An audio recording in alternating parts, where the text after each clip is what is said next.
Fugitive diamond merchant Mehul Choksi, one of India's most wanted in connection with the Punjab National Bank loan fraud case, has been captured from Dominica while trying to flee to Cuba. The 62-year-old had gone missing earlier this week from the Caribbean island nation of Antigua, where he fled in 2018. His disappearance came amid efforts to extradite him by the CBI and Enforcement Directorate, which are investigating the 14,000 crore fraud at India's second-largest state-owned bank.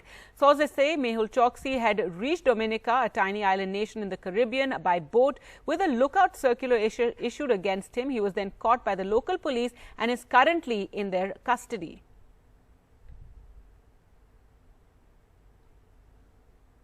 It would appear that he may have entered the island illegally, possibly by boat.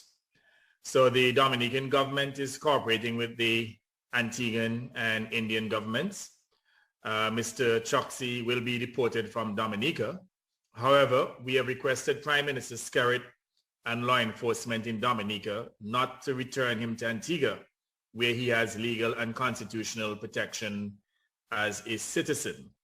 In fact, we have requested specifically that he be detained and to allow law enforcement in India to make the necessary arrangements with the Dominican government to have Mr. Choksi returned directly to India.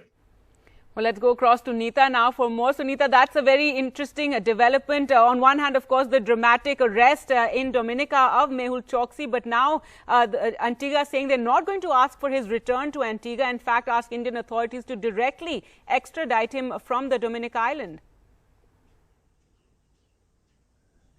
Absolutely, Gargi. You know, it has legal connotations also and diplomatic connotations also. Legally, the case can, again be entangled with many international laws, because India obviously does not have any extradition treaty with Dominica. As far as Antigua and Barbuda were concerned, we had a extradition treaty with them. Mr. Choksi was facing two cases in Antigua. One was for extradition and one was for citizenship. The government was regularly in touch with them. The Enforcement Directorate, the CBI, had sent in their extradition request, but now the whole process is again going to start, it looks like, because the Prime Minister there himself is saying that he would request the Prime Minister in Dominica to send him directly to India. So obviously the legal battle will again go for a 6, because India obviously does not have a very good history as far as extraditions requests are concerned. Till date, only 60 people have been extradited, and maximum number of people have been extradited from UAE.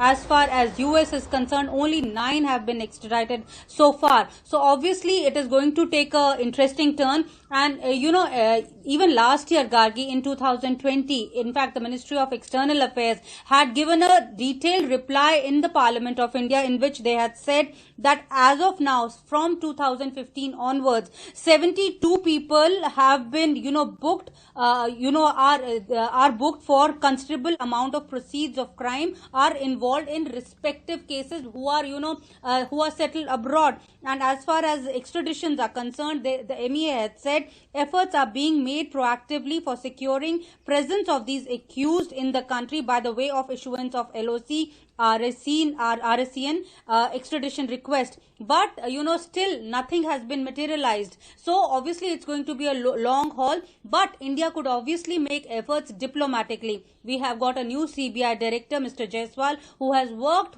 with RANW also, and Intelligence Bureau also. So diplomatically India can obviously make efforts, but legally the case seems more entangled. I also spoke to his lawyer, Mr. Choksi's lawyer, Vijay Agarwal. He said that he has been detained. He is in custody of CID in Dominica, but he was saying that he has to get in touch with the family before he comes out with a with a formal statement. So he will get in touch with the family and then later in the day come out with a formal statement.